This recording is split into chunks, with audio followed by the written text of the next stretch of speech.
오늘 말씀이 약간 길어서 말씀 봉독 이제 말씀드리고 난 다음에 좀 집중해서 잘 들으시라고 봉독하시는 걸 잘 들으시라고 제가 말씀을 전해야 그렇게 말해야 됐는데 놓쳐버렸습니다.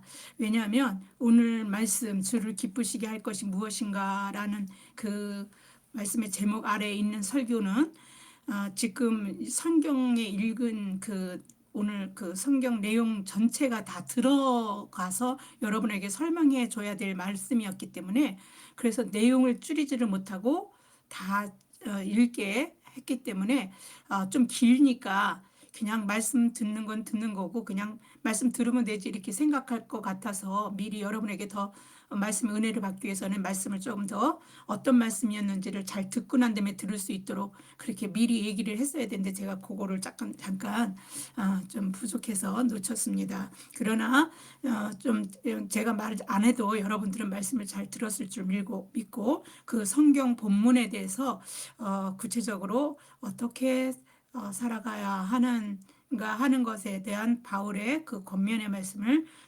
우리가 잘 이해하고 우리 삶으로 적용시켜 나가는 식으로 이렇게 좀 그렇게 하실 줄 믿습니다. 성령님께서 여러분에게 은혜를 베풀어 주시고 듣는 귀가 열리게 하실 줄 믿습니다. 사도 바울은 부르심을 받은 일에 합당하게 행하라 라고 했고 그렇게 한 것의 실제적이고 아주 구체적인 예들을 오늘 성경 본문에서 설명해 가고 있습니다. 그래서 그런 설명해 가는 과정 속에 10절에 주를 기쁘시게 할 것이 무엇인가 시험하여 보라 이렇게 말하고 있고 17절의 하반절에는 오직 주의 뜻이 무엇인가 이해하라 이렇게 말하는 말씀이 나옵니다. 하나님의 뜻이 무엇인지 잘 이해하고 주의 뜻대로 하나님의 자녀들이 살아간다면 그보다 하나님을 더 기쁘시게 하는 것은 없습니다. 왜냐하면 하나님이 그게 우리에게 생명을 주시고 우리를 살게 하는 것이기 때문에 그렇습니다. 하나님의 뜻은 우리를 살리는 데 있습니다. 하나님의 뜻은 우리를 살리려고 하시는 그 뜻이 무엇인지를 잘 말씀 속에서 이해하고 그 뜻대로 사는 일에 우리가 부르심을 받은 사람이다. 살도록 부르심을 받은 겁니다.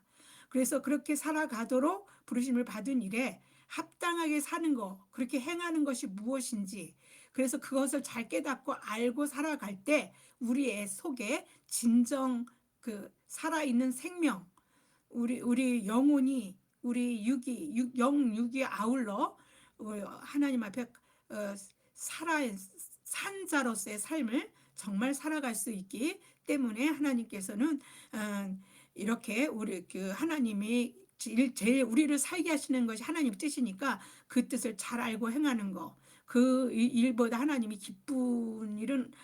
기쁘시게 하는 일은 없다라고 생각합니다. 하나님은 영생하도록 있는 생명을 우리에게 주시려고 그 뜻을 본래부터 가지고 계셨습니다.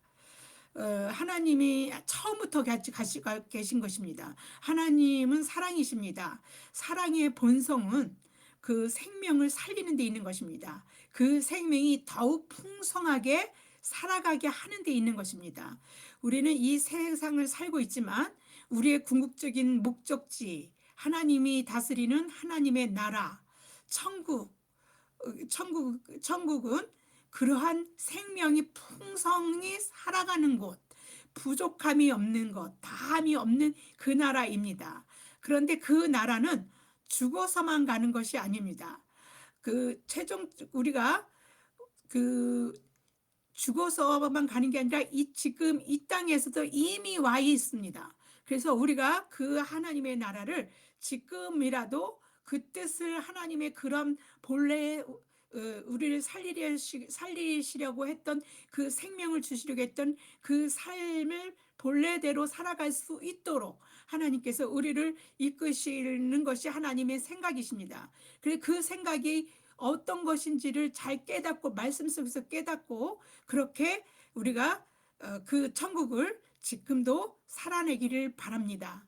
우리는 육신, 이게 우리가 이 땅에서 삶이 끝나면 가는 곳이 천국이 아니라 지금도 그 삶, 그 사랑, 그 나라, 하나님 나라를 살 수 있다는 것입니다. 그 하나님과 그 최종적으로 우리의 삶이 하나님과 사랑하며 살아가는 사랑으로 충만한 영생의 삶이 아마도 되겠죠, 나중에는. 그러나 그 충만한 삶은 죽어서가 아니라 지금 여기서도 너희들이 누릴 수 있는 것이다란다 라는 걸 우리에게 알려주십니다. 그러기 위해서 예수님이 오셨습니다. 우리는 그렇지만 하나님이 다스리는 하나님 나라는 지금 여기에서 우리가 하나님의 뜻이 무엇인지 잘 이해하고 주의 뜻대로 하나님을 기쁘시게 할 것을 행하며 살아가는 우리 삶 속에서 이미 와 있는 것이라고 하는 것을 여러분들이 깨달아야 합니다. 하나님은 우리 각 사람을 당신의 목적대로 지으셨습니다. 우리는 하나님의 목적대로 지으심을 받은 존재들입니다. 그냥 우연히 세상에 던져진 존재가 아니라는 것입니다. 또 어떤 누구도 그냥 하나님을, 그거는 하나님을 믿는 사람이든 믿지 않는 사람이든 상관없이 하나님께서는 모든 사람들이 살아야 될 이유가 있는 것이고 존재해야 될 다 이유들이 있는 것입니다. 사람마다 삶의 그 할당된 몫이 다 있는 것입니다. 그 몫을 각자가 살아내야 하는 것입니다. 내가 계획하고 뜻한 대로 살아가는 것 같지만 그 누구도 그 어떤 것도 하나님이 각자에게 할당된 그 목, 그 외에는 그것을 주장하지 못합니다. 나는 내 뜻대로 존재할 수 있는 존재가 아니라는 뜻입니다. 온 우주 만물의 주인은 하나님이시고 나라는 존재는 바로 그 속에, 그 우주 만물 속에 속에 존재하는 것입니다. 모든 인생들이 하나님의 그 크신 경륜 안에 있다는 말입니다. 그래서 우리는 나를 존재케 하신 분께 존재의 이유를 물어야 하고, 내가 존재의 이유를 내가 답할 수는 없습니다. 내가 나를 존재케 한 게 아니기 때문에 나를 존재케 하신 분에게 물어야 되지 않겠습니까? 그리고 그 존재의 목적을 물어야 우리가 목적을 이끌어가는 삶을 살아간다고 할 수 있는 것입니다. 그리스도인들은 그러한 삶을 사는 사람들입니다. 그 물음이 바로 주를 기쁘시게 할 것이 무엇인가 이고 주의 뜻이 무엇인가 묻는 물음입니다. 그리고 이와 같은 물음이 우리를 부르심을 받은 일에 합당하게 행하도록 이끌어 갈 것입니다. 우리의 삶이 그냥 세상에 던져지고 부평주처럼 그냥 목적 없이 흘러다니는 그러다가 끝나는 삶이 아니라 하나님의 목적하신 그 뜻대로 그 목적을 이끌어가는 삶이라는 것입니다. 우리에게 영생하도록 있는 생명을 주시려고 사랑이신 하나님이 독생자를 아끼지 않으시고 이 세상에 보내셨습니다. 우리가 그냥 아무 의미 없이 이렇게 내던진 하나님이 당신의 독생자까지 주셔서까지 우리를 살게 하셔야 될 이유가 아무것도 없는 것입니다. 가치 없는, 아무것도 없는 그런 먼지만도 못한 그런 거 같은 것에게 우리가 우리가 가장 소중한 것을 주고 그것을 대신하지는 않지 않습니까? 그만한 가치로 우리를 여기고 그렇게 그 값에 합당하게 하시는 건데, 우리는 당신의 독생자 그 아들을 주고라도 살리시려고 하는 그 값의 그 소중함, 그 사랑, 그것들을 우리에게 증명하신 것입니다. 독생자를 보내주셨다는 것은. 그리고 우리는 아무렇지도 않은 게 아니라 그 정도의 예수님의 값만큼의 그런 가치가 우리에게는 있는 것입니다. 다른 모든 것들은 아니더라도 하나님에게는 우리는 그런 존재라는 것입니다. 동생자만큼의 아끼는 그런 가치를 우리에게 가지고 우리를 사랑하고 계시다는 겁니다. 그래서 어쩌면 우리가 사람을 갖다가 나에게 뭔가 좋지 않은, 나한테 이익이 없는, 나한테 뭔가 이렇게 내 마음에 들지 않는 그런 존재를 볼 때 우리가 경시하고 무시하는 거는요, 하나님이 제일 싫어하는 게 그런 거거든요. 왜냐하면 그것은 결국 하나님을 무시하는 것이 되기 때문입니다. 하나님은요, 이 독생자를 누구든지 주 예수 그리스도를 믿기만 하면 어, 영생을 주시려는 그런 영생을 주시려고 하나님과 영원토록 함께하는 그 풍성한 천국의 삶을 누릴 수 있도록 그렇게 하시려고 어, 보내셨습니다. 예수 그리스도를. 그래서 이것은 값없고 그러니까 값없이 돈 없이 그냥 우리가 구원을 받을 수 있는 길을, 왜냐하면 그 길이 너무 어려우면 능력 있거나 돈 있는 사람만 천국에 간다면 그거는 하나님의 그러면은 그렇게 독생자까지 내어주시는 그 일들을 그렇게 하지는 그러니까 사람으로서도 그렇게 하지는 않을 겁니다. 그죠? 그래서 영생을 주시려고 값없이 구원의 길을 하나님께서는 우리에게 제시해 주고 있습니다. 이사야서 55장 1절에서 2절입니다. 오호라 너희 모든 목마른 자들아 물로 나아오라. 돈 없는 자도 오라. 너희는 와서 사 먹되 돈 없이 값없이 와서 포도주와 젖을 사라. 너희가 어찌하여 양식이 아닌 것을 위하여 은을 달아주며 배부르게 하지 못할 것을 위하여 수고하느냐. 내게 듣고 들을지어다. 그리하면 너희가 좋은 것을 먹을 것이며 너희 자신들이 기름진 것으로 즐거움을 얻으리라. 우리는 다 양식이 아닌 것을 위하여 은을 달아주며 배부르게 하지 못할 것을 위하여 수고하는 자들입니다. 하나님을 알지 못하면 하나님의 이 구원을, 하나님이 우리에게 주시는 천국이 우리 가운데 들어오지 않고 있으면, 우리가 그런 나라를 살고 있지 못하면 우리는 여전히 세상 나라 속에서 계속 양식이 아닌 것을 위하여 은을 달아주고 배부르지 못하게 할 것을 위해서 수고하는 그런 수고에 우리가 내몰려서 그냥 그렇게 살다가 죽는 인생이 되고 말 것입니다. 그런 인생을 불쌍히 여기서 하나님께서 예수 그리스도를 보내시고 그를 통해서 우리가 그렇게 그 구원을 받을 수 있는 길을 제시하시고 그 길은 값없이 돈 없이 그냥 줄 수 있도록 하나님께 누구나 오면 할 수 있도록 그 길을 제시하신 것입니다. 어려운 길이 아닙니다.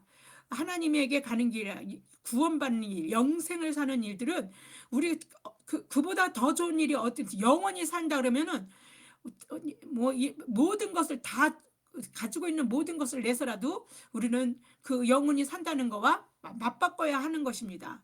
그러죠? 그런데 하나님께서는 그렇게 하지 않으셨습니다. 그냥 누구나 믿기만 하면 구원을 받는, 그렇게 하신 것입니다. 우리는요, 썩어지고 없어질 것에 이 땅을 사는 데서도 그것을 얻기 위해서 기를 쓰고 애를 쓰고 막 살아갑니다. 어찌 못하면은 열등감을 느끼고 자기가 무능하다라고 느끼고 그런 식으로 좌절하고 뭐 이렇게 살아갑니다. 근데 이 썩어지고 없어질 것 가지고도 그러는데, 영생을 살 수 있다면 그걸 얻기 위해서는 몸이 부서지는 한이 있어도 얻으려고 노력해야 되는 것이 마땅한 것이고 자연스러운 게 아니겠습니까? 그런 것이 인간의 반응이어야 하는데, 값없이 믿기만 하면 주겠다고 하는 영생을 얻는 일에 사람들은 반응이 아주 시큰둥합니다. 거부하거나 외면하거나 오히려 그런 자들을 오히려 공격까지 하는 그런 그 반응을 보입니다. 적대시하는 거죠. 그 귀한 영생이 어떻게 공짜로 주어지겠어? 그 말이 안 되는 거예요. 너무 그 영생이라는 게 영원히 산다는 건 뭐 내가 가진 거 다 줘도 못 살 만한 영생인데 어떻게 그런 것들이 그냥 믿기만 한다고 주어지겠어? 이렇게요. 그런 것들이 가능하겠냐 이런 거죠. 세상의 관점으로 보면 있을 수 없는 거죠. 돈으로 살 수 없는 영생을 그렇게 아무 조건 없이 믿기만 하면 살 수 있다는 게 말이 되는가. 뭔가 그렇다면 그 배후에는 엄청난 음모가 뭔가 도사리고 있는 것이라고 생각하고 경계하고 의심하고 적대시합니다. 민수기에는요, 이러한 인간의 모습, 양상을 볼 수 있는 곳이 있습니다. 하나님은 애굽의 학대로 신음하는 이스라엘 백성들의 고통의 소리를 들으셨습니다. 그리고 그 고통으로 신음하는 이스라엘 백성을 모세라는 지도자를 통해서 그 애굽 안에서 애굽 속에서 그렇게 고통받던 그 애굽에서 건져내서 광야로 이끌어 가셨습니다. 사실 젖과 꿀이 흐르는 가나안을 약속하시고 그들을 끌어내셨는데 그들은 그 가나안으로 가는 줄 알고 열심히 나왔습니다. 이제 우리의 고통은 끝, 이제 행복 시작 이렇게 생각하고 이제 나왔는데 광야로 그 가나안으로 간 게 아닙니다. 하나님 그들의 그 젖과 꿀이 흐르는 땅은 이미 그들의 믿음의 조상 아브라함에게 하나님께서 약속하신 땅입니다. 그래서 그 하나님이 약속하신 그 땅 거기로 가는 것을 생각하고 아주 이제 희망에 넘쳐서 그렇게 가는데 그곳은 7일이면 갈 수 있는 곳입니다. 그런데 이스라엘 백성이 그곳을 가지 못하고 40년의 광야 생활을 하게 합니다. 광야에서 헤매고 40년을 사는 겁니다. 광야는 아무것도 없는 황무지입니다. 농사를 짓거나 가축을 기를 수 있는 목초지가 없습니다. 오로지 하나님만 바라봐야 하는 곳입니다.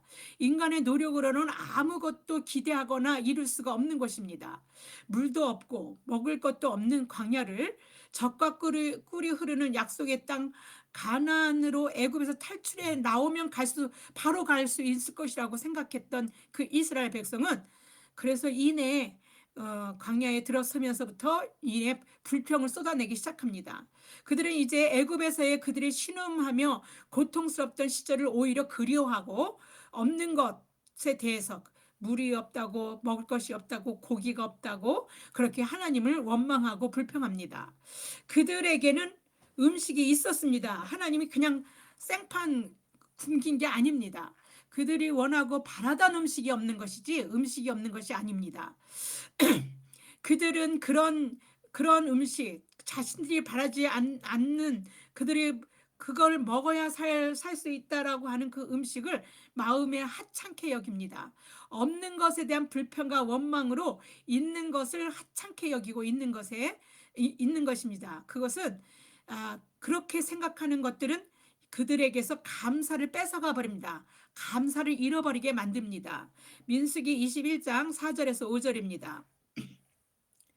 백성이 호르산에서 출발하여 홍해길을 따라 에돔 땅을 우회하려 하였다가 길로 말미암아 백성의 마음이 상하니라. 백성이 하나님과 왜 상했을까요? 7일이면 갈 수 있는 가나안으로 바로 들어가려고 했는데 우회해서 가니까 상하게 된 겁니다. 이게 아니 우리가 생각했던 가나안으로 가는 게 아니잖아. 뭐 이렇게 생각이 됐겠죠. 백성이 하나님과 모세를 향하여 원망하되 어찌하여 우리를 애굽에서 인도해내어 이 광야에서 죽게 하는가? 이곳에는 먹을 것도 없고 물도 없도다. 우리 마음이 이 하찮은 음식을 싫어하노라 하매. 이스라엘 백성을 광야로 이끌어 오신 하나님은 정말로 이스라엘 백성들의 그 원망과 불평을 예상하지 못했을까요? 하나님은 전지전능하신 분이십니다. 모르시는 것이 없으시는 분이십니다. 당신이 만든 사람에 대해 알지 못하는 것이 없으신 분이십니다. 이스라엘 백성들이 출애굽할 때 애굽 사람들로부터 온갖 좋은 것들을 다 받아가지고 나오게 그들이 스스로 자네끈을 막 좋은 것 빨리 가기만 해라 나가라 쫓아내려고 그들 때문에 고난을 받으니까 애굽 사람들도 그래서 그냥 그 10가지 재앙들이 애굽에 이렇게 내렸었을 때 그들은 이제 10가지 재앙을 만나자 그냥 드디어 있는 것을 다 내주면서도 이스라엘 사람들을 쫓아내려고 했습니다. 그래서 그들은 자신의 막 좋은 것들을 막 줬어요. 가지고 막 가라고. 그래서 이들은 그 애굽 사람들에게서 좋은 것들을 막 가지고 나오게 했습니다. 그것도 광야. 근데 그 왜 그랬을까요?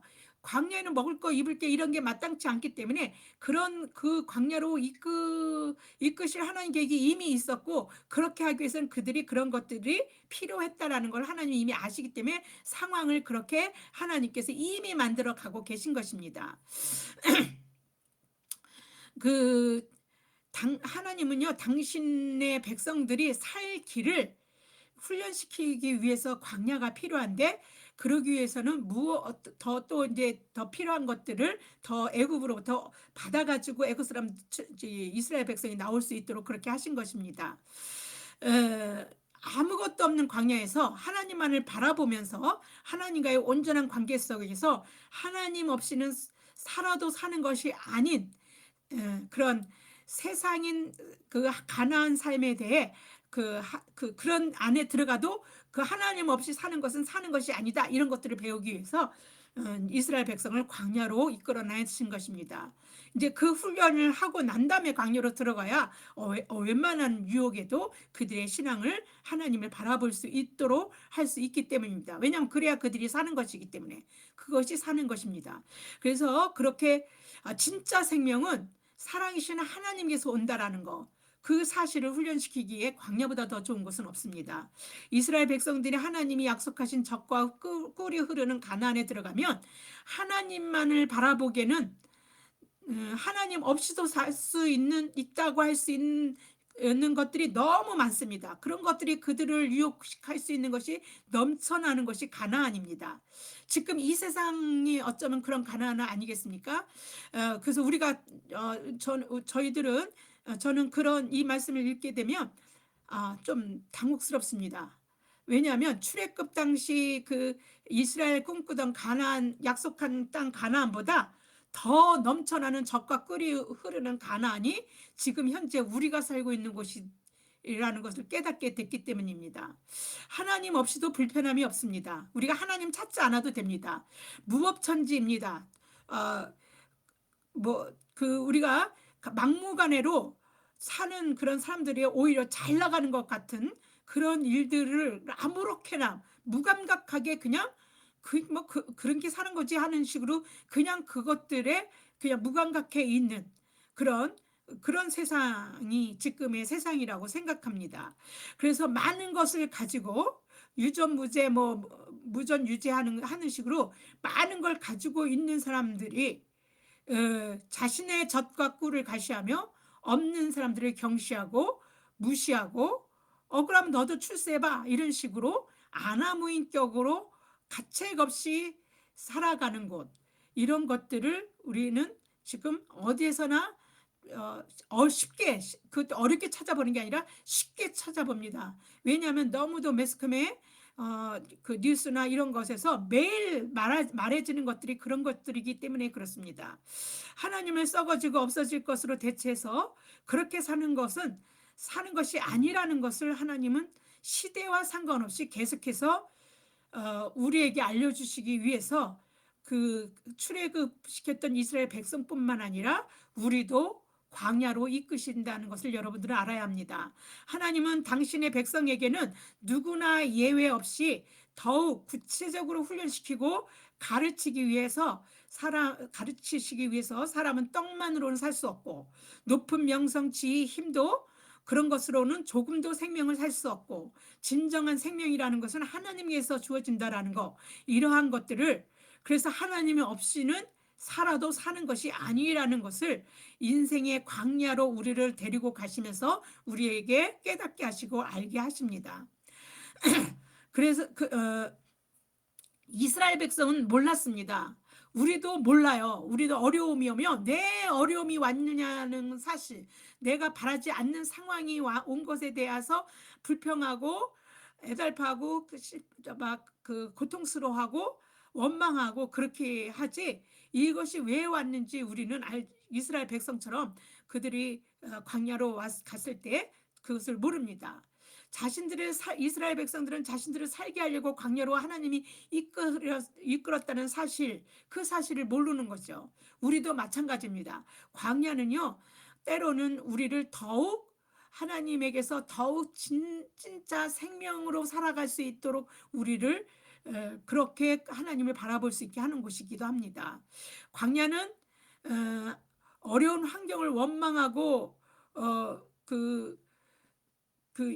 우리는 늘 우리 인생에 들어오죠. 광야라는 그런 어려운 환경을 원망하고 불평합니다. 이스라엘 백성도 그랬습니다. 자신이 바라는 대로 되어지지 않는 것에 대한 원망과 불평입니다. 우리 인생을 살면 전부 다 그렇죠. 자신이 바라는 대로 되어지지 않으면 불평 안 하는 사람이 없고 원망 안 하는 사람이 어디 있겠습니까? 그런데 불평과 원망을 안 할 수 있는 방법은 그러한 것들이 더 나은 것들을 위해서 치러야 되는 어떤 과정이라고 생각하면, 그걸 안다면 그것을 이겨낼 수 있는 것이죠. 그러니까 Every cloud has a silver lining이라는 말이 있습니다. 모든 구름에는요 이게 이렇게 그 은색 띠가 둘러져 있다 그러나요? 그 은색 띠가 이게 은색으로 되어져 있는 희미한 은색 같은 것들이 보여진다 하는 거죠. 근데 그게 뭐냐면 그 뒤에 해가 있다는 겁니다.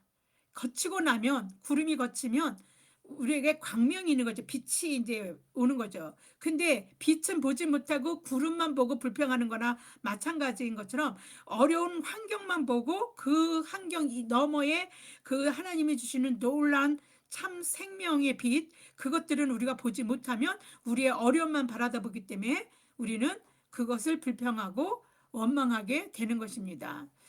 원망과 불평은요, 마음에 하나님이 없는 사람들의 아주 습관입니다. 하나님이 있다고 하고 그 하나님이 우리에게 그러한 어려운 어떤 상황 속에 뒤에 우리에게 주시는 놀라운 은혜가 있다고 생각하면 원망과 불평, 그걸 알고 있으면 원망과 불평을 하지 않습니다. 근데 하나님이 없는 사람들은 그렇게 원망과 불평을 합니다.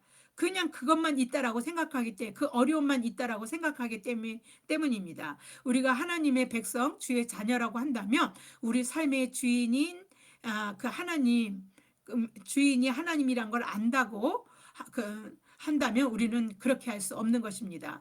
우리의 입술에서 원망과 불평이요, 우리는 오히려 감사로 물리칠 수 있는 것입니다.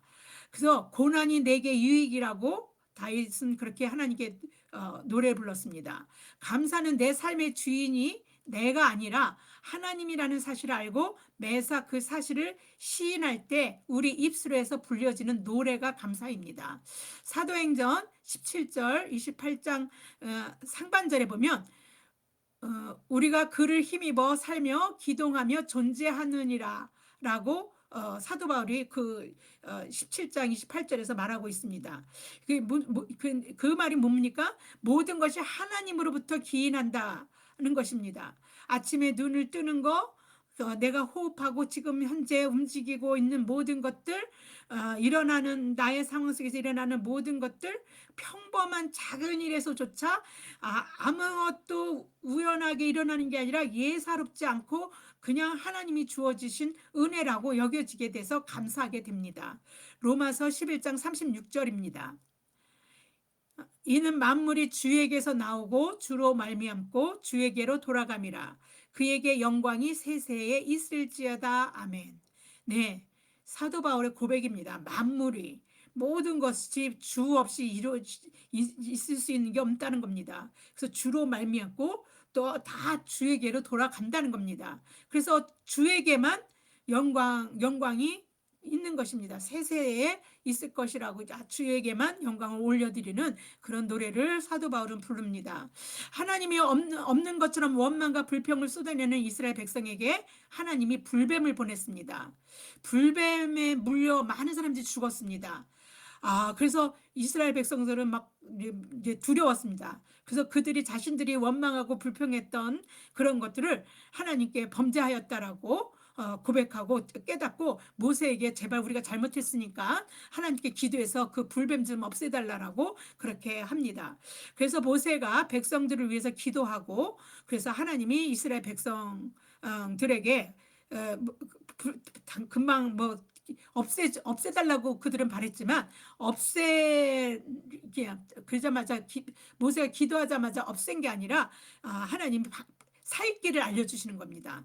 백성들에게 불뱀을 노스로 만들어서 장대에 매달고 그것을 보면 살아나도록 한 것입니다. 민수기 21장 7절에서 9절을 보겠습니다. 백성이 모세에게 이러 말하되 우리가 여호와와 당신을 향하여 원망함으로 범죄하였사오니 여호와께 기도하여 이 뱀들을 우리에게서 떠나게 하소서. 모세가 백성을 위하여 기도하매 여호와께서 모세에게 이르되 불뱀을 만들어 장대 위에 매달아 물린 자마다 그것을 보면 살리라. 모세가 놋새를 만들어 장대 위에 다니 뱀에게 물린 자가 놋뱀을 쳐다본즉 모두 살더라.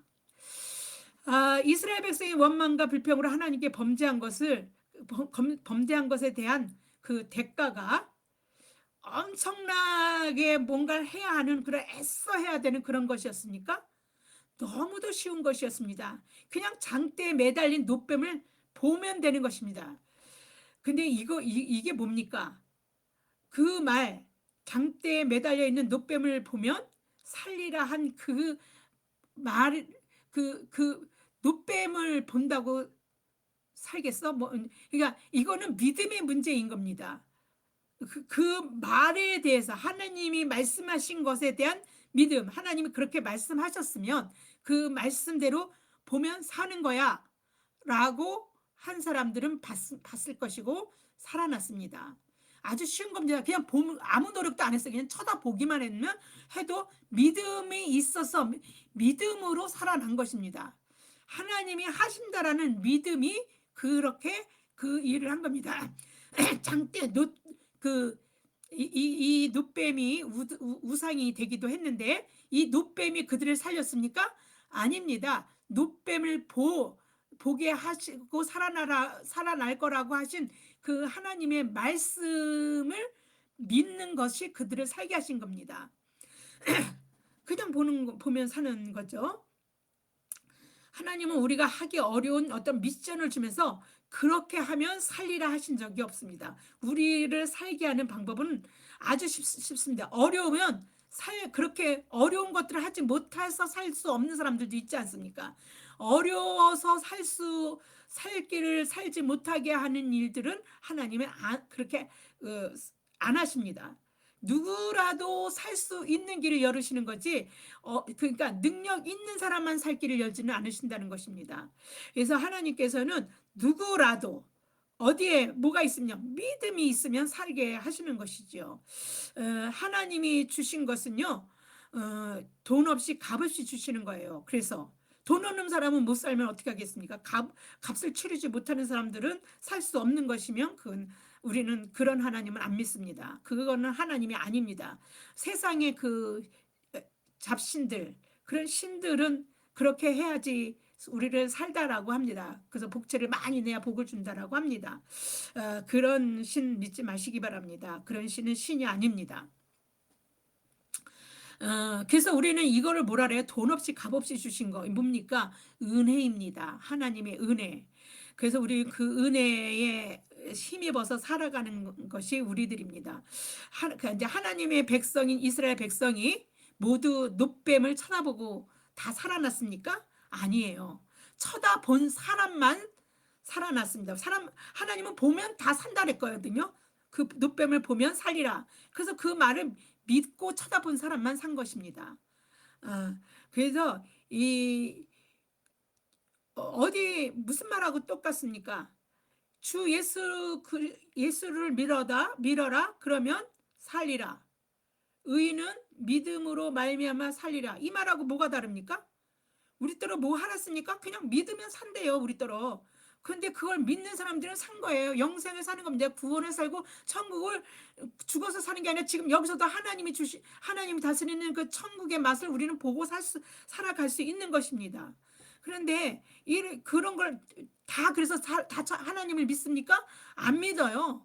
누가 그런 거를 믿어? 누가 그 놋뱀을 쳐다본다고 사는 말도 안 돼. 사람이 만들어서 올려 세운 거 장대잖아.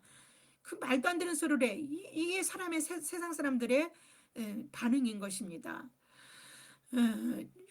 우리 불뱀을 만들어 장대에 매달아 물린 자마다 그것을 보면 살리라. 이 말하고 예수를 믿어라. 그러면 살리라. 구원을 얻으리라. 의인은 믿음으로 말미암아 살리라. 다를 게 하나도 없는 것이죠. 이게 바로 하나님의 사랑입니다. 누구나 살 수 있게 하신 것, 어떤 그 차별이 없이 누구나 구원받게 다 열어놓으신 겁니다. 공기를 누구나 다 마시게 하셨습니다. 그 햇빛도 악한 자나 의인이나 할 거 없이 다 쪼이게 하셨습니다. 비치게 하셨습니다. 그런데 그 은혜를 믿음으로 더 많이 받는 자가 있고 그가 은혜가 은혜인지도 모르고 사는 인생들이 있는 것인 거죠. 그래서 하나님의 사랑법은요 굉장히 쉬워요. 하나님의 사랑은 쉽고 가볍습니다. 우리를 그렇게 부담을 주고 막 그래야지 얻어낼 수 있는 사랑이 아닙니다. 그래서 하나님의 사랑은 그냥 공기처럼 숨 쉬면 그냥 오는 그런 사랑인 겁니다. 마태복음 11장 28절에서 30절을 보겠습니다. 수고하고 무거운 짐짐자들아 다 내게로 오라. 다 오는 거 다. 그죠? 누구요? 수고하고 무겁고 인생 살다가 지쳐버린 사람들. 이런 사람들 어떻게 된 거예요? 다 오라는 거 다. 좀 잘생기고 좀 능력 있는 너나 와라 이런 게 아니라 다 오라는 겁니다. 그런데 내가 너희를 쉬게 하리라. 내 마음이 온유하고 겸손하니 나의 멍에를 메고 내게 배우라. 그리하면 너의 마음이 쉼을 얻으리라. 아니 멍에를 또 매래요. 멍에를 매기 싫어서 하는 우리는 막 힘들다고 했는데 그런 힘들고 수고하고 무거운 사람 뭐 오래 놓고는 또 그 무게 벗어놓고 내 무게 멍에 매래요. 여기까지 하면 화납니다. 왜냐하면 우리는 멍에 벗고 싶어서 하나님한테 가는 거지. 멍에를 똑같이 질 거면 귀 하나님이나 저 하나님 저 신이나 이 신이나 뭐가 다릅니까? 그죠? 그런데 어떻게 말합니까? 내 멍에를 매서 매고 배우고 내게 배우라. 그리하면 너의 마음이 쉼을 얻으리라. 세상과 다르다는 겁니다. 내 멍에는 어떤 거라는 거예요? 쉽고 내 짐은 가벼움이라. 너희들이 막 수고하고 애써야 얻을 수 있는 게 아니라는 겁니다. 그러니까 그렇게 수고하고 애써도 얻지 못하는 그런 세상적인 짐, 그거 짐 벗어내고 내 짐을 지라는 겁니다. 나를 믿고 구원을 받으라는 겁니다. 우리가 하나님의 사랑을 알고 하나님의 깊으신 뜻이 생명을 살리는 데 있다라는 것을, 그런 사실을 알고 깨닫게 되면요, 하나님의 자녀들인 우리는요, 하나님의 그 깊으신 뜻이 무엇인가, 주를 기쁘시게 하는 것이 무엇인가를 묻게 되어져 있습니다. 말씀을 볼 때도 이 말씀이 그냥 글이 아니라 이 말씀이 하나님이 말씀을 통해서 내게 무엇을 말씀하시는가, 설교를 들어도 그냥 사람의 소리로 듣는 게 아니라 저 설교를 듣게 하신 내게 오늘은 그 설교의 말씀 속에서 내게 하나님은 무엇을 말씀하시고자 하는가, 이런 것들을 우리는, 성령이 우리 안에서, 우리가 무슨 능력이 있겠습니까? 우리를 그렇게 생각하도록 우리를 이끄신다는 것입니다. 그걸 우리가 살게 할 수 있는 길이기 때문에 그렇게 합니다. 그래서 그런 질문, 하나님의 깊으신 뜻이 무엇인지, 하나님을 기쁘시게 하는 것이 무엇인지, 그것을 묻게 되는 게 왜 그렇습니까? 우리에게 그 물음의 답이 바로 우리 인생의 답이고 목적이기 때문입니다. 우리가 살아가야 될 이유이기 때문에 그렇습니다. 그래서 사도 바울은요, 10절에 주를 기쁘시게 할 것이 무엇인가 시험해 보라고도 말했고, 17절에 그러므로 어리석은 자가 되지 말고 오직 주의 뜻이 무엇인가를 이해하라고 그렇게 권면하고 있는 것입니다.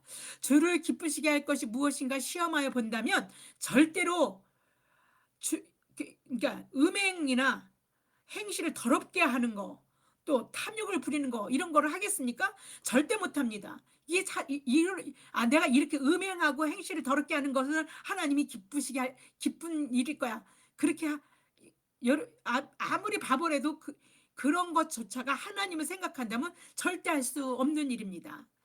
또 어떻게든 이익을 얻으려고 절제하지 못하고 탐욕을 부리는 자, 이런 자를요, 이런 자를 자신을 우상화하는 우상 숭배자라고 성경은 말합니다. 이런 자들은 하나님 나라에 갈 수 없다라고 말합니다. 썩어지고 없어질 이 땅에서 영생의 기회를 돈으로 살 수 없을 정도로 값진 그런 보화를 쓰레기와 함께 버리는 그런 어리석은 자인 것입니다. 에베소서 5장 5절을 보겠습니다. 너희도 정녕 이것을 알거니와 음행하는 자나 더러운 자나, 더러운 이라는 게 행실이 더러운 것을 말하는 겁니다. 탐하는 자, 곧 우상 숭배자는 다 그리스도와 하나님 나라의 기업을 얻지 못하리니. 여기 나라에 해당하는 헬라어 바실레이아, 이거는요 투 크리스투 카우데우라는 말로 수식이 되어집니다.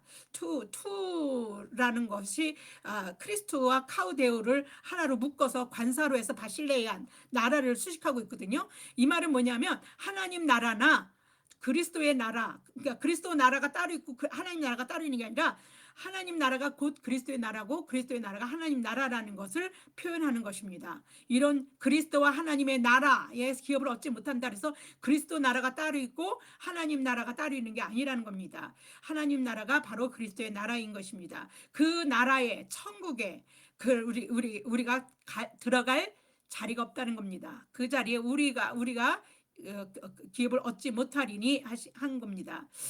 이 부분을 메시지 성경은 현대의 의식으로 이해할 수 있는 말로 말합니다. 사람이나 종교나 어떤 것을 이용해 이득을 보려 한다면 이는 우상숭배의 흔한 변종입니다. 우리는 뭐 탐욕을 부리는 자 뭐 이렇게 얘기했는데 여기는 뭐라 그래요? 사람이나 종교나 어떤 것을 이용해서 이득을 보려 한다면 이게 다 탐욕의 근거로 해서 이렇게 그 이면에는 다 탐욕이 있는 거죠. 그래서 이 사람은 그 메시지 성경에서 이렇게 얘기하는 겁니다. 그걸 우상숭배의 흔한 변종이다라고 얘기하는 거 있습니다. 그 사람은 분명 아무것도 얻지 못할 것입니다. 그는 그리스도의 나라 곧 하나님의 나라 근처에도 가지 못할 것입니다. 이렇게 쓰고 있습니다. 같은 말씀인데 그러면 여러분들은 지금 현대 삶에서 더 잘 적용할 수 있을 거라고 생각해서 옮겨봤습니다. 유진 피터슨이 그 메시지 성경은 성경이 조금 어렵게 느껴지는 사람들이 읽으면 참 좋습니다. 주를 기쁘시게 할 것이 무엇인가 생각하는 사람은 현대 헛된 말로 속이려는 사람에게 속아 넘어가지 말아야 하고 빛의 자녀들처럼 행하여서 모든 착함과 의로움과 진실함으로 빛의 열매를 맺어야 한다라고 성경은 말하고 있습니다. 에베소서 5장 6절에서 9절입니다. 누구든지 헛된 말로 너희를 속이지 못하게 하라. 이로 말미암아 하나님의 진노가 불순종의 아들들에게 임하나니. 이런 것들은 헛된 말로 속이는 자들, 이런 자들이 속이려고 하는 자들에게 넘어가지 말라는 게, 이런 자들은 뭐야? 하나님의 진노라는 건요, 하나님이 인간의 감정처럼 그냥 이런 감정적 화가 아니에요. 불의에 대한 진노거든요. 불의에 참을 수 없으시는 거. 이런 진노가 이런 자들에게 있는다는 것입니다. 헛된 말로 속이는 자들에게 하나님의 진노가 임하니까 그런 자들의 말에 속아 넘어가지 말라라고 얘기합니다. 그러므로 그들과 함께 하는 자가 되지. 그런 자들과 함께 하는 건 더더욱 하지 말라는 거죠. 너희가 전에는 어둠이더니, 우리도 그들과 비슷했었습니다. 그들과 그냥 같은, 전에는 어둠 속에 있었던, 그들은 어둠의 아들이거든요. 이제는 주 안의 빛이라. 우리는 이제 어둠에서 이제는 뭐예요? 주 안에 빛이 돼서 빛의 자녀예요. 그래서 빛의 자녀처럼 행하라. 빛의 열매는 모든 착함과 의로움과 진실함에 있느니라. 우리의 착함과 의로움과 진실함, 이제 그런 것들 속에서 이게 구별이 되는 거죠. 이게 빛의 어둠에 있는지 아닌지. 그래서 헛된 말로 속이는 그 누구든지가 이 말을 전하는 당시에 영지주의자를 이렇게 말하는 거다라고 그렇게 말하는 자가 있었습니다. 말하는 학자들도 있는데 존 스토트도 그런 쪽에 이렇게 제가 책을 읽다 보니까 그렇습니다. 근데 제가 앞뒤의 책을 보면은 그런 그거를 아주 배제할 수는 없지만, 그러나 저는 그냥 하나님을 알지 못하는 이방인들, 그러니까 험한 것을 앞절에 보면 그런 게 있거든요. 험한 것을 행한다고, 이방인들이 하나님을 알지 못하는 그런 불순종의 아들들에게 하나님의 진노가 임한다고 했으니까, 이러한 이방인들의 그 험한 것들을 행하는 그런 것에서 하나님 알지 못하는 이방인들, 그래서 그 허망한 생각으로 미혹하는 자들, 이런 사람들이라고 저는 이해하고 있습니다. 에베소서 4장 17절에서 20절입니다. 그러므로 내가 이것을 말하며 주 안에서 증언하노니 이제부터 너희는 이방인이 그 마음에 허망한 것을 행하면 같이 행하지 말라. 이방인이 마음에 그러니까 허망한 것을 행하죠. 그죠? 이제 그들이 그렇게 행하고 그들이 그냥 그러고 살고 있으면 괜찮은데, 그렇게 사는 자신의 방법을 다른 사람들을 미혹하는 데 쓰니까 이제 문제가 되는 거죠. 그래서 미혹하지 말라라고 한 것 같습니다. 그들이 총명이 어두워지고 그들 가운데 있는 무지함과 그들의 마음이 굳어짐으로 말미암아 나의 생명에서 떠나 있도다. 이들이 누구예요? 하나님의 생명에서 떠나 있는 자들입니다. 살아있지만 산 자들이 아니라는 겁니다. 죽어있는 자들인 거죠. 그들이 감각 없는 자가 되어 자신을 방임하여 모두는 더러운 것을 욕심으로 행하되, 그저 더러운 것을 욕심으로 행한다 그러잖아요. 오직 너희는 그리스도를 그같이 배우지 아니하였느니라. 이게 앞절 4장, 지금 우리는 5장을 나가고 있는데 4장 17절 20절에 17절에서 20절의 말씀이거든요. 그러니까 이 사람들에 대한 이야기라고 저는 생각하는 거죠. 헛된 말로 속이는 누구든지는 하나님의 생명에서 떠나 있고 자기를 그 방탕에 내버려 두어서 모든 더러운 것을 욕심으로 행하여서 하나님의 진노 아래 있는 자들, 그런 자들이라고 저는 생각합니다. 그러므로 그들과 함께 하는 자가 되지 말라라고 사도 바울은 말합니다. 우리는 이미 그것들을 이전에는 그랬지만 이제 떠나온 자들이니까 그러면 안 된다라고 얘기하고 있습니다. 그러면 이 말은 뭡니까? 그들과 함께 하는 자가 되지 말라라고 하는 것이 그들과 아예 접촉도 말고 관계하지도 말라 이럽니까? 그러면 참 큰일입니다. 복음을 어떻게 그들이 듣고 어떻게 그들이 그 구원을 받을 수 있겠습니까? 어떻게 복음이 전해질 수 있겠습니까? 우리 뭐 저기 뭐 절처럼 산 속으로 들어가서 그러면 살아야 되는 판인데 그렇게 되면 그런 의도는 아니라고 생각합니다. 그들이 도모하는 일에 참여하거나 그들이 그러니까 그런 참여를 하는 그들이 그들과 한 편을 먹지 말라는 것입니다. 사도 바울은 어둠의 일에 참여하지 말라라고, 오히려 그거 한 편이 돼서 그들이 도만에 참여해갖고서 같이 손잡고 막 그런 일을 하지 말라는 거는 오히려 책망하라라고 말합니다. 빛은요 어둠을 물리칩니다. 어둠은요 빛은 어둠을 물리치지만 어둠이 빛을 물리치지는 못합니다. 하나님은요 내가 세상의 빛이다라고 말씀하셨어요.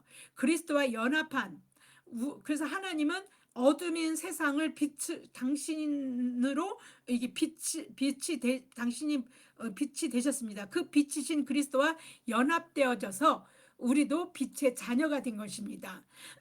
예수님은 우리에게 우리의 정체성을 뭐라고 말씀하십니까? 너희는 세상의 빛이라 이렇게 말했거든요. 마태복음 5장 14절을 보겠습니다. 너희는 세상의 빛이라 산 위에 있는 동네가 숨겨지지 못할 것이요. 예, 예수님이 직접 말씀하신 것입니다. 말하기조차 부끄러운 것들은요 드러내놓고 할 수 없습니다. 그죠? 그래서 어둠 속에 있습니다. 그런 일들을 어둠의 일이라고 말합니다. 그와 같이 은밀하게 행하는 어둠의 일은요 빛인 우리를 통해서 드러나게 해야 하는 역할이 우리라는 겁니다. 그냥 숨기지 못한, 우리가 산 위에 동네가 숨겨지지, 세상에 산 위에 있는 동네까지도 다 어디에 있으나 우리가 세상 어느 위치에 가나 그 어둠이 물러날 수밖에 없게 된다는 것입니다. 그러니까 우리를 통해서 드러나고 책망받게 된다는 것입니다. 에베소서 5장 11절에서 13절입니다. 너희는 열매 없는 어둠의 일에 참여하지 말고 도리어 책망하라. 그들이 은밀히 행하는 것들은 말하기도 부끄러운 것들이라. 그러나 책망을 받는 모든 것은 빛으로 말미암아 드러나나니 드러나는 것마다 빛이니라. 예수님도요 우리의 빛을 사람 앞에 비치게 하여서 하나님께 영광을 돌리게 하라고 말씀하셨어요. 같은 말이에요. 사실은 마태복음 5장 16절입니다. 이같이 너희 빛이 사람의 앞에 비치게 하여 그들로 너희 착한 행실을 보고 하늘에 계신 너희 아버지께 영광을 돌리게 하라. 빛이 들어가면 어둠이 물러가고 모든 것이 빛으로 드러나는 것이 이치예요. 그죠? 우리가 빛의 자녀이고 빛의 자녀답게 모든 착함과 의로움과 진실함으로 열매를 맺히는 그런 행동을 한다면 세상은 그런 세상의 어둠의 일이 드러나게 되고 그리고 책망받게 된다는 겁니다.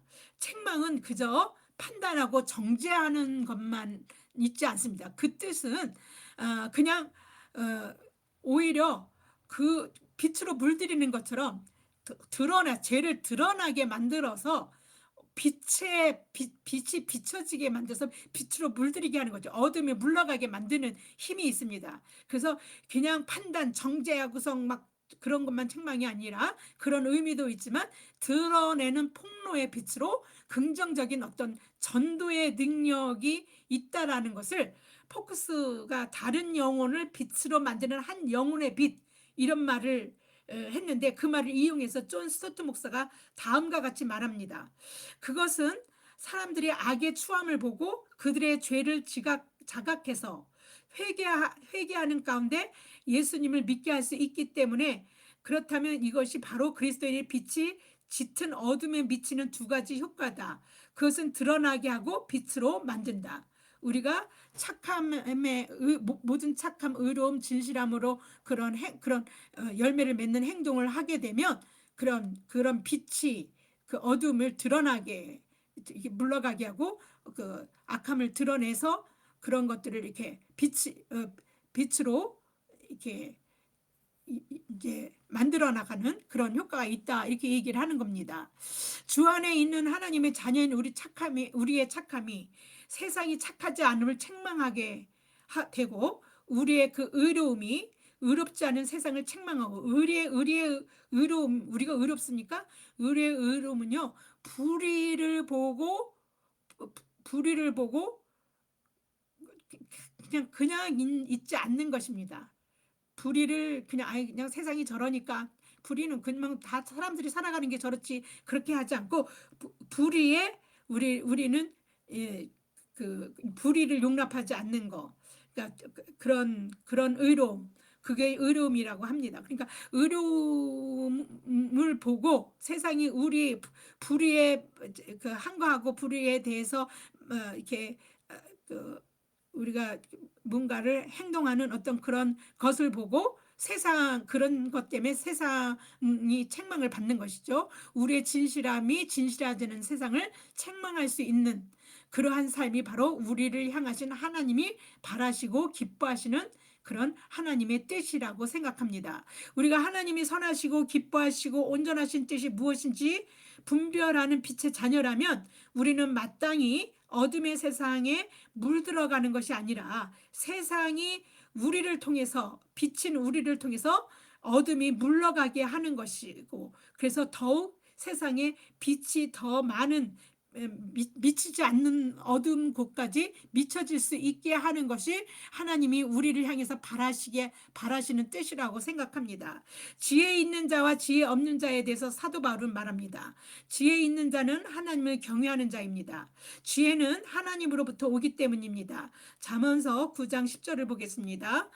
여호와를 경외하는 것이 지혜의 근본이요 거룩하신 자를 아는 것이 명철이니라.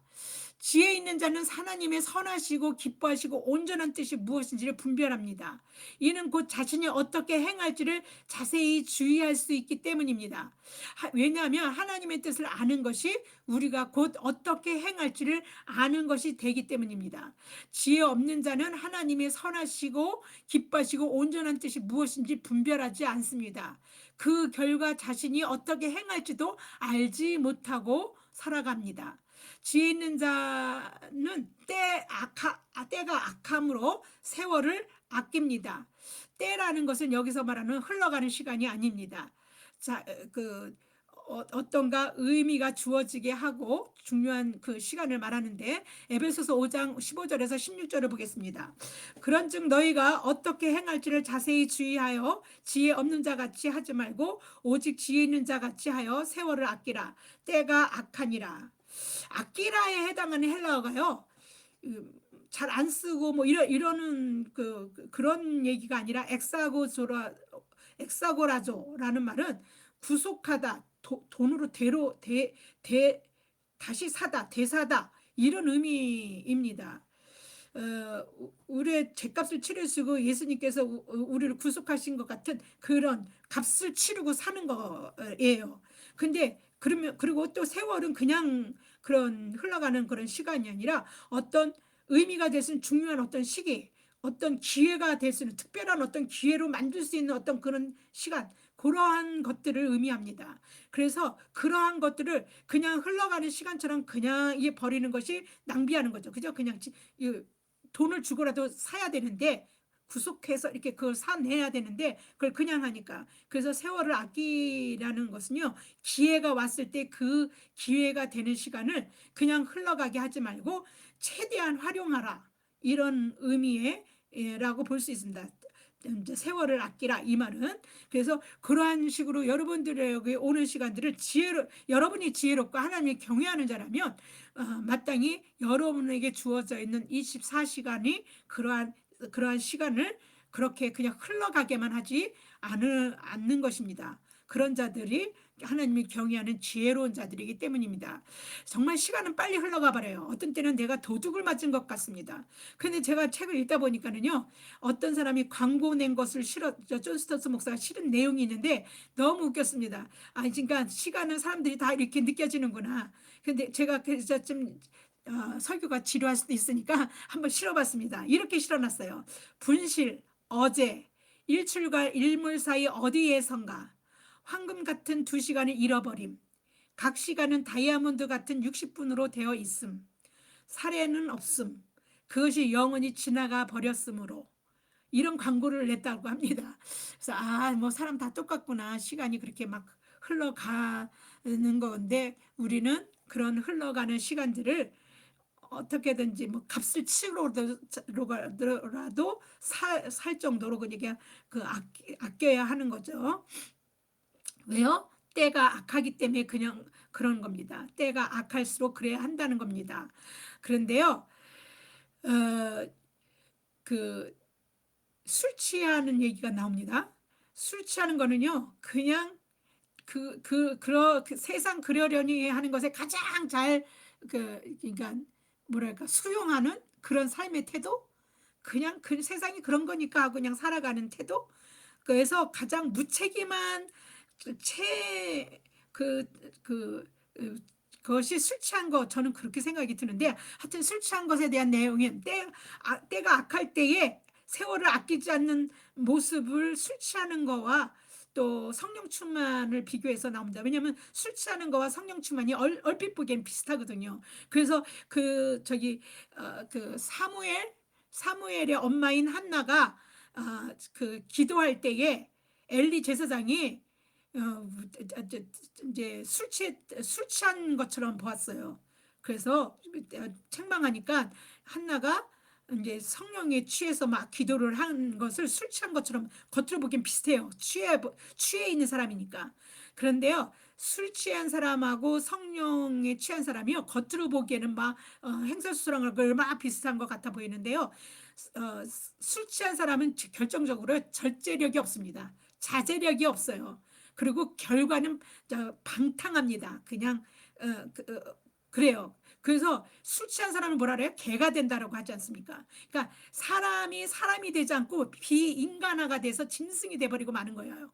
술 취한 사람들은 그래요. 근데 성령에 충만하면 취하면은요, 그것은요, 뭐로 납니까? 사랑, 희락, 화평, 오래 참음, 자비, 양성, 충성, 온유, 절제 이런 것들의 모습들이 막 열려지거든요. 그래서 사람을 더욱더 사람답게, 인간을 더욱 인간답게 살게 만듭니다.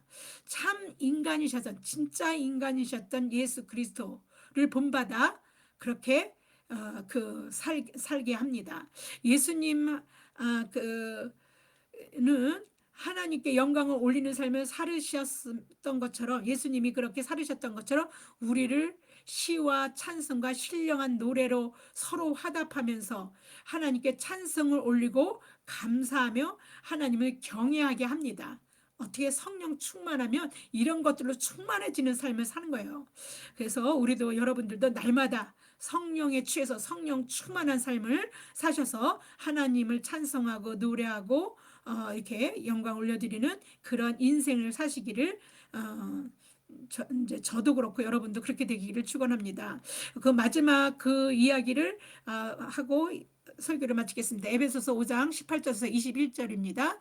술 취하지 말라, 이는 방탕한 것이니 오직 성령으로 충만함을 받으라. 시와 찬송과 신령한 노래들로 서로 화답하며 너희의 마음으로 주께 노래하며 찬송하며 범사에 우리 주 예수 그리스도의 이름으로 항상 아버지 하나님께 감사하며 그리스도를 경외함으로 피차 복종하라. 여기 피차는 누굽니까? 하나님의 자녀들, 형제 자매인 사람들이 서로 하나님을 그냥 그냥 뭐랄까 굴욕적으로 살으라는 게 아닙니다. 서로 하나님이 경외하기 때문에 서로를 이렇게 서로의 말에 서로 하나님을 경외하는 것으로 있어서는 자기 생각이나 이런 것들을 주장하지 말고 서로에게 피차 서로 복종하면서 살으라는 것입니다. 네, 기도하겠습니다. 참 좋으신 하나님 아버지, 오늘도 주님이 당신의 나의 삶이 당신임을, 그리고 그 당신께서는 존귀와 영광과 그 존귀와 영광과 찬송을 받게 합당하신 분이시라는 것을 우리 알게 하시고 우리를 인정하게 하시고 그렇게 고백하게 하셨습니다. 너무도 감사합니다. 그것을 깨닫지 못하고 어, 어, 안다고 하더라도 실천하지 못하고 어떨 때는 의식 없이 그냥 인생을 그냥 악한 때에 세월을 낭비하며 살아갈 때가 너무도 많이 있었습니다. 그러나 이러한 사실을 깨닫게 하신 아버지 하나님께 감사합니다. 성령 충만함으로 날마다 주를 기쁘시게 할 것이 무엇인가, 주의 뜻이 무엇인가를 늘 생각하며 행하며 마음으로 주께 노래하며 범사에 우리 주 예수 그리스도의 이름으로 항상 아버지 하나님께 감사하며 그리스도를 경외함으로 피차 복종하며 살도록 우리 안에 성령님께서 내주하여 주시고 우리를 주장하여 주시고 우리를 인도하여 주시옵소서. 이 모든 말씀 우리 주 예수 그리스도 이름 받들어 감사하며 기도드립니다. 아멘.